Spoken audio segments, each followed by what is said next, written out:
Hey everyone, we are live with a recap of Monday Night Raw for July 3rd, 2023 on the eve of 4th of July. Happy 4th to everybody celebrating it out there in the United States. Now, let's get right into Raw. We're coming off Money in the Bank. We are on the road now to SummerSlam at Ford Field in Detroit, Michigan. My neck of the woods. I'll be there for the show. We kicked off with a graphic for the late Darren Drozdov. Rest in peace to him. We had footage shown from the Money in the Bank premium live event, some of the highlights of the show, and then our World Heavyweight Champion, Seth freaking Rollins, coming to the ring. He talked about Money in the Bank, some of the highlights like Roman Reigns getting pinned by Jey Uso, Io Sky, Damian Priest winning the briefcases. He brought up SummerSlam, and then all of a sudden, Cody Rhodes arrived. He got in the ring. We had the little face-off, Rollins and Cody. But then, before Cody could get things going with his promo, Brock Lesnar shows up. Brock Lesnar and Cody started brawling. Cody hit the cutter to Lesnar, and Lesnar escaped the ring. This feud is not over. As we expected, Brock Lesnar would be back to set up one more match between Cody and Brock at SummerSlam. But that was not made official just quite yet. More on Cody in a few moments. We had Rollins back in the ring after the commercial break since Cody and Brock were sent away, and he wanted to know who is next in line. And sure enough, Judgment Day arrived minus Finn Bálor. Rollins was quick to point it out. Rhea Ripley confirmed that Finn Bálor isn't there, but he's fine. We had Priest talking about how Rollins needs to be concerned with the Money in the Bank contract. Priest teased the idea that he might cash in on Raw. Rollins said he's feeling fresh. He did not have an opponent for Raw. He was going to go party in the streets of Baltimore, but then Priest said that he had an opponent. And as it turns out, Dominik was the one to be volunteered by Rhea Ripley. Crowd was booing Dominik as usual, and Rollins accepted the challenge even though he felt like it was all a big trap. He let the crowd decide, and of course they wanted to see the match. It was on. Seth Rollins versus Dom in the main event. Now, when they talk about Finn Bálor not being there, like, come on, this is 101 setting a trap, as Rollins put it. But the man, as Gorilla Monsoon might say, the man has more guts than brains. We had Damian Priest versus Shinsuke Nakamura in our opening match. Pretty solid match here. First match of the evening. Rhea Ripley and Dominik were on the outside. It was back and forth. Nakamura did get in some offense. But then Damian Priest avoided the Kinshasa and picked up the victory with South of Heaven. Good match here. Essentially a showcase match for Priest. But you know what? I'll take it, because for so many years, the Money in the Bank contract holder would just lose and lose and lose before they finally win the title. It's a nice change of pace. And the way it really should be done is to have the Money in the Bank winner continue winning matches en route to possibly becoming the champion. So I will take a victory for the Money in the Bank holder in this case. D. Martin 5th sent in a $5 super chat. Thank you for that. I appreciate it. Says, should the Money in the Bank briefcase be defended like titles, and should the briefcase holders have a lengthy reign with the case? I say yes to both. I'm always fine with the briefcase being defended under certain circumstances. like it adds a little bit more heat, especially when it's a baby face that's holding the briefcase. In this case, we got Io Sky. Maybe she'll put it up on the line at some point in a grudge match against somebody. And yes, it's long overdue for somebody to have a lengthy reign with the case. We've had so many quick cash-ins. I'm hoping both Priest and Io will hold on to those cases for quite a bit.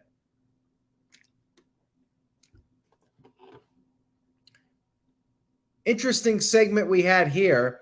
Ronda Rousey coming to the ring for a promo, but before she could really say anything, she was immediately interrupted by Shayna Baszler, who betrayed Ronda out of nowhere at the premium live event, Money in the Bank. Shayna said, "We're all pretty tired of hearing Ronda speak on a microphone." Ouch. I mean, folks, where's the lie? But she kept going. Shayna said that she was the only reason that Ronda got in the business, and Shayna said she should apologize to everybody for bringing Ronda into the business. She said that unlike Ronda, Shayna Baszler, paid her dues. She actually loves the business, and Ronda ruined it for her. Shayna said that she is the one that can finally shut Ronda up for good. Ronda ended up attacking Shayna. We had a fight break out, and Shayna recovered. She ran at Ronda, delivered a knee right to the face, and left the ring. Ronda basically no-sold it. Like, she got up and started yelling, told Shayna to get back into the ring. This was an interesting segment, like I said. I thought Shayna did a really good job, maybe her best promo to date. I still have trouble believing that she would be teaming with Ronda all this time only to randomly turn against her, but it was effective. It was a very good promo, and it's interesting to me also because Shayna, I feel, is like the baby face here. I think fans are going to get behind her over Ronda, even though Shayna turned against Ronda. It was a heelish thing to do, to betray your partner. But at the same time, I think the fans sympathize with Shayna and feel like Shayna is in the right here. The one thing I did not like about this segment was that Ronda basically no-sold the knee to the face. Like, it was brutal. That should have knocked Ronda out, and then everybody would be like, holy crap, Shayna Baszler just knocked out Ronda Rousey. When Ronda comes to, there's going to be some hell to pay. But no, Ronda just basically started yelling and said, "You get back here," with her bad acting. I would have had her completely knocked out and showed some weakness to really elevate Shayna and make this feud more personal. But all in all, I did like Shayna's promo, and I'm actually looking forward to the match. Shayna did a good enough job here that I'm intrigued about this match now. Hats off to Shayna for really going out there and doing the promo of her career up to this point. And we'll see what happens. I'm guessing at SummerSlam could be Ronda Rousey's last match. We'll have to see. We had Maxine Dupree backstage with the Alpha Academy preparing for her first match on Monday Night Raw. And like the 4th of July, she said that there will be some fireworks. Then we had Raquel and Liv Morgan, the new women's tag team champions, coming out there for a tag team turmoil match, which was all these other teams in one of these gauntlet type matches to determine who will challenge Raquel and Liv for the titles at a later date. Robert Hansen sent in a $2 super chat. Thank you for that. Says, Ronda sells for nobody, LOL. Well, you would think she would sell for Shayna and make her look like $1 million. But yeah, she can only do so much, I suppose. Now, in this match, originally Nikki Cross was trying to get Candice LeRae to team up with her, but Candice had already selected Indy Hartwell. Nikki was very sad, and then Emma, who's doing nothing, volunteered the spot, and Nikki agreed. We started with Sonya Deville and Chelsea Green against Candice and Indy. It was practically a squash here. I mean, you could almost blink and miss it. Candice got pinned very quickly. Then Nikki came in to fight, but she tagged out because she wanted to check on her friend Candice. And Emma was basically fighting by herself. Nobody to tag. Nikki was still out there all but hurt, and Emma ended up getting pinned. We then had Tegan Nox and Dana Brooke in there. And to show you how much they meant to this, they were eliminated during the damn commercial break. Kaden Carter, Chance came in there, and they got the most offense of any of the other teams, but Sonya Deville broke up a pin attempt, and then Sonya took a cheap shot at Kaden Carter. Chelsea Green with the unpretty her to get the win, and there you have it. Sonya Deville, Chelsea Green, #1 contenders for the tag team titles. The other teams, with the exception of Carter and Chance, were pretty much buried here. And they were the only logical team as far as I'm concerned, Brian, because they were heels, and you want to set up a heel tag team naturally to go after the babyface tag team. But yeah, I might have just done like a four-way tag team match if you want to get everybody on the show. Like, I'm not a fan of these gauntlet matches, especially when every team pretty much looks like jabronis. The whole point is to elevate the teams. But when you do this type of match and you have people getting eliminated so quickly, it just makes them go down a peg. Anyways, this will be a team for Liv and Raquel to beat unless we're getting another hot potato with the titles. And at this point, who knows? Like, wouldn't shock me if they had Chelsea Green and Sonya Deville win the tag team titles just to have Liv and Raquel chase it for a while. I mean, anything's possible, right? We had a Bronson Reed vignette, just to remind everybody that he's still around. Doesn't have a storyline, but he's got a spot on the roster. Becky Lynch came to the ring for a promo, and she talked about losing Money in the Bank. She can get over that, but she's not over Trish Stratus. She called out Trish,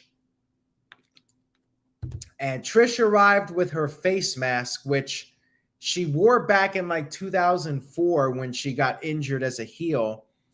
And yeah, same thing. She said her face was broken by Becky, and she insulted the people, saying they need masks to hide their ugliness.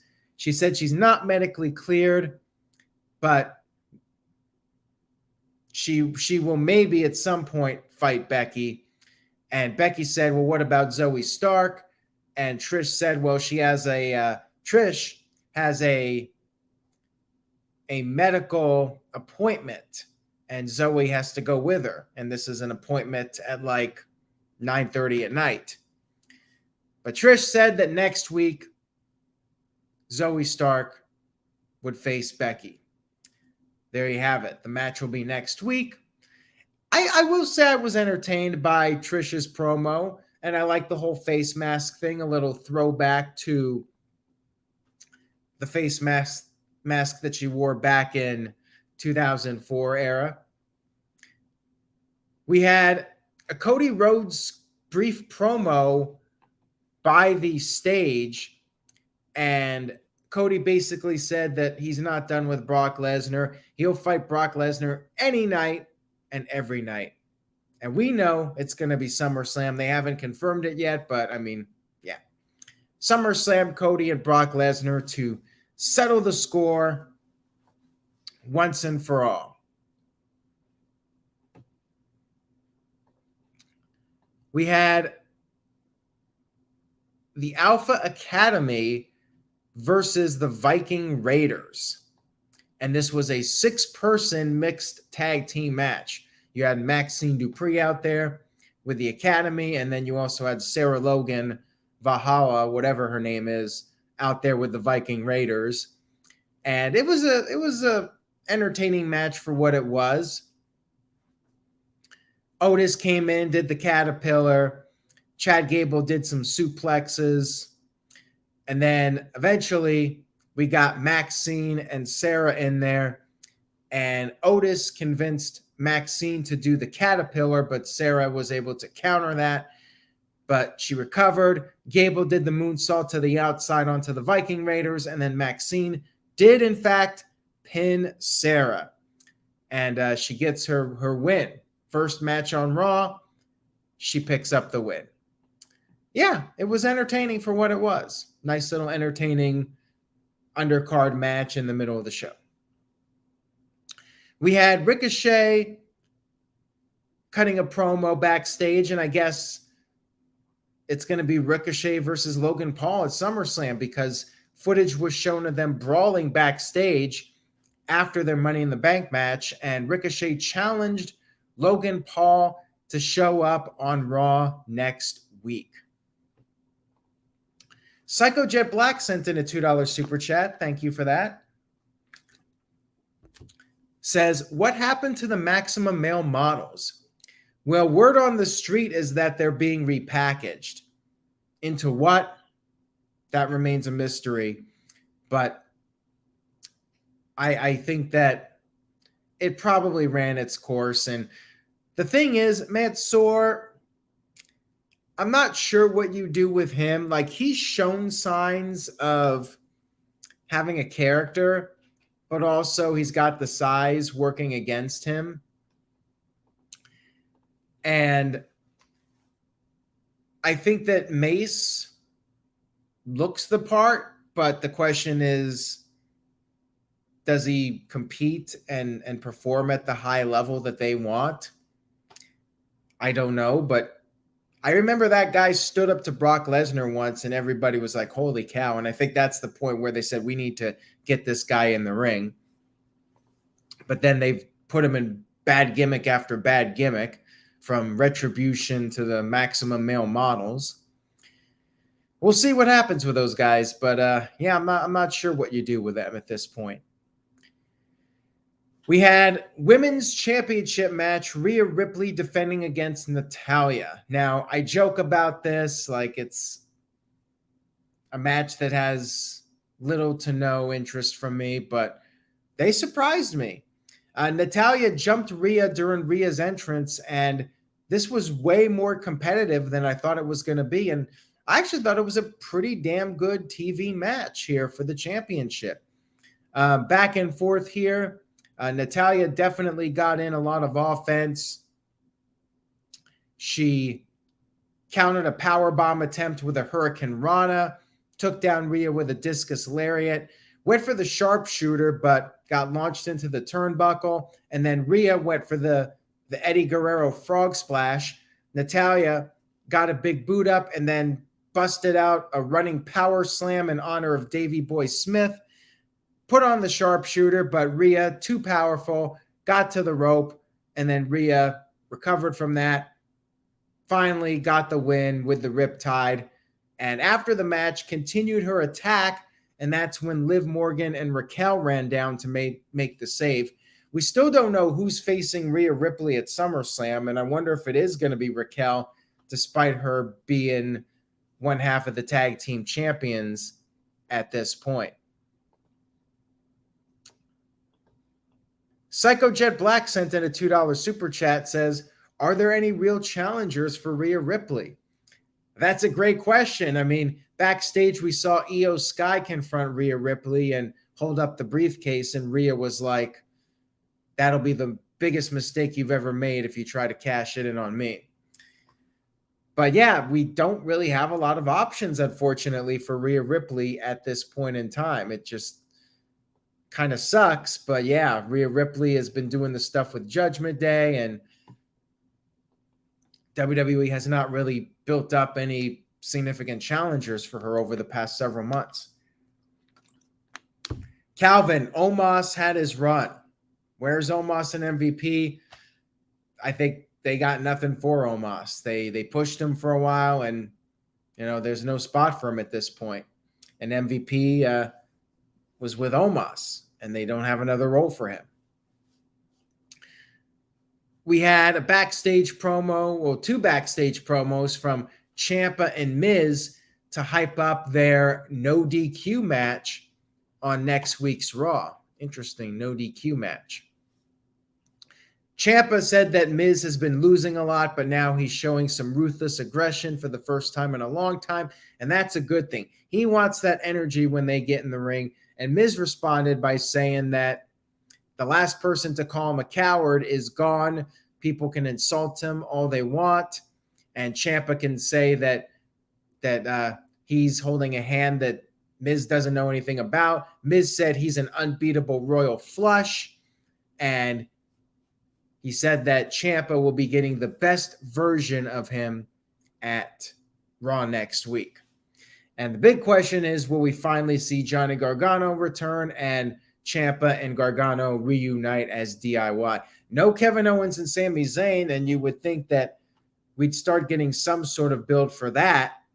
Owens and Zayn in a tag team title match, but yeah, nothing yet. I'd like to see DIY versus Owens and Zayn, but they gotta start building up a team for Owens and Zayn to face. We had a Bloodline video package recapping what happened at Money in the Bank, and I guess on Friday's SmackDown at Madison Square Garden, we are going to have Roman Reigns on trial. That should be interesting. And then we had Matt Riddle versus Giovanni Vinci. And a pretty quick, almost a squash match here. Riddle got the win like in 2 minutes. And then Ludwig Kaiser jumped Riddle. Drew McIntyre showed up to make the save, and he took down Vinci with a Claymore and had a little bit of a stare down with Gunther to set up their inevitable SummerSlam match. I don't think any SummerSlam matches were officially confirmed, but I mean, it's very clear some of these matches for the show, and you could check out the rumored card over on NoDQ.com right now, or when you're done watching this. Psycho Jet Black with a $2 super chat says, Miz is a royal flush down the toilet. Damn, man, that's harsh to poor Miz. He's a former WWE champion. He beat John Cena in the main event of WrestleMania. Put some respect on that name, Psycho Jet Black. Backstage, we had Riddle thanking McIntyre for having his back and then proposed a tag team match, which McIntyre basically accepted and then invited Riddle out for some pints, and Riddle was very happy about that. Maybe he thinks pints equals marijuana. I don't know. We had a Rollins and Finn Balor video package from Money in the Bank, and then we had our main event, Seth Rollins versus Dominik Mysterio. Crowd was chanting, Dom, you suck. Rollins dominated early. Priest and Rhea Ripley helped Dominik regroup. Dominik took control for a while. Went for the frog splash. Rollins got his knees up. His ribs were hurting, but he started to build up some momentum, and he went for the pedigree. Damian Priest got on the apron. Priest was knocked off. Dominik was outside. Rollins did a dive to both guys, got Dominik back in the ring, but then Priest jumped in, of course, caused a disqualification. So yeah, they did a DQ finish here in the main event, but it was to advance the storyline, and they beat down Rollins after the match, teasing the idea that Damian Priest would cash in Money in the Bank, but Rollins fought him off. Dominik, though, Dirty Dom, that's his new name at this point, Dirty Dom with the Money in the Bank briefcase, hit Rollins from behind, and they got Rollins back in the ring. Damian Priest was getting into the ring, and that's when, big shocker, everybody, Finn Balor shows up to attack Rollins, and as he's attacking Rollins, Rollins gets knocked into Priest, who falls off the apron again, and Balor was going to hit the coup de grace, but then Damian Priest yelled at Baszler. Things got heated between them. And as this was happening, Rollins was able to make his escape and took down Dominik with the pedigree on the floor for good measure. And Raw went off the air. Things not looking good in the land of the Judgment Day. Robert Hansen sent in a $5 super chat. Thank you for that. Says, maybe since they left the bloodline, Kevin and Sami give the Usos a rematch for the titles in the future. I think they're done with that. I don't think we're going to see that again. Usos are full-blown in this Roman Reigns feud. Maybe down the line, but the thing is, Owens and Zayn might not be champions by the time the Usos move to Raw or move away from Roman Reigns completely and are not involved in a storyline with him. But yeah, I could see them running it back, though, sometime down the line. Might be a year, might be 2 years, but not in the near future. Building Nexus sent in a $2 super chat. Judgment Day is not fine. Yes, things are not going too well for them. And you have to wonder, is Damian Priest going to have a match with Finn Balor at SummerSlam? That's another possible match for that card heading into SummerSlam. Next Stage Arcade sent in a $5 super chat. Thank you for that. Much appreciated. Says, I feel like Judgment Day is going to kick Dom. Lately, they've been making him seem more of the kid trying to keep up but keep losing. I don't think they're going to get rid of Dominik, because if they do that, Rhea Ripley would not be happy. And Rhea Ripley's really the backbone of the group. I mean, without her, it feels like she's the glue that's holding Judgment Day together. Dom's pretty safe in Judgment Day, I think. But yeah, the question is, will Balor get kicked out, and will they bring in a new member? Will they bring in JD McDunga, whatever his name is, McDougal, JD, whatever. They could always have Balor replaced in Judgment Day, kind of like Edge got replaced in Judgment Day. Psycho Jet Black sent in a $2 super chat. Thank you. Has an interesting question. Who should turn face, Balor or Priest?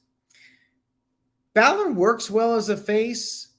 I would keep Damian Priest as a heel with Seth Rollins as the world champion.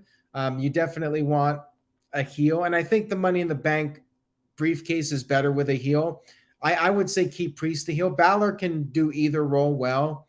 Balor could easily go back to being a baby face if the storyline calls for it. And, it's also possible that Balor costs Priest from cashing in, and Priest loses as Money in the Bank holder, and then Priest goes babyface. Like, that's a possibility as well. So yeah, they could go either way, but I'd be fine with Balor staying or going to be a babyface and Priest staying as a heel. All in all, Raw was a good show. It did feel like a filler show at times. SummerSlam's over a month away. They got plenty of time to build it up, and they set up a lot for next week. But it was an entertaining show. Good crowd in Baltimore, packed crowd. WWE continuing to do well attendance-wise. And, they were into Dominik, into Cody, into Seth Rollins, Alpha Academy they were into. The only match where they were really dead was that women's turmoil match. And I think that's just telling you that nobody gives a damn about the women's tag team division at this point. And why should they? But even the Ronda and Shayna segment had some heat. And Natalya's match, crowd was good for it. Like, it was a good crowd this week, and they're hot for most of the stuff on the show. And yeah, I think that they definitely did a good job. WWE did, as far as setting up some of the SummerSlam matches. You got Cody and Brock Lesnar, and you have Gunther versus Drew McIntyre, and they got a couple other ones as well, possibly on the horizon. Psycho Jet Black sent in a $2 super chat. Says, I hope WWE doesn't quote Corbin Damian Priest. They might. I mean, he is 40. I don't know if they're going to go all the way with him, but you never know. Maybe he holds it on for 6 months and he might get hotter. He might cool off. It's tough to say. You just don't know what somebody's momentum is going to be like as time progresses.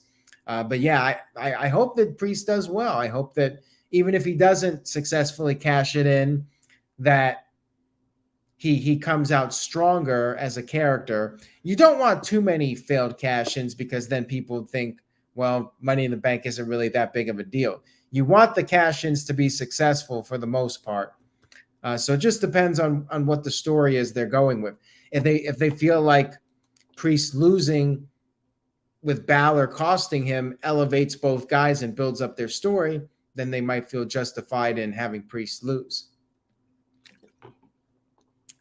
Anyways, guys, I give the show a B. I think it was a good Raw.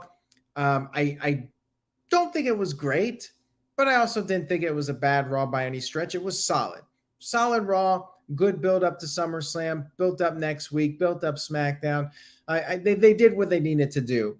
And it was an entertaining show for the most part.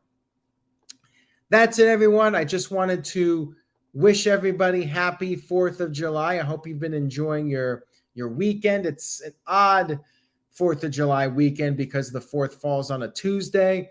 But I'm looking forward to Tuesday. Should be a laid back day. But I do have some content coming up on Tuesday, including a certain no DQ CAW icon showcased in Fight Forever.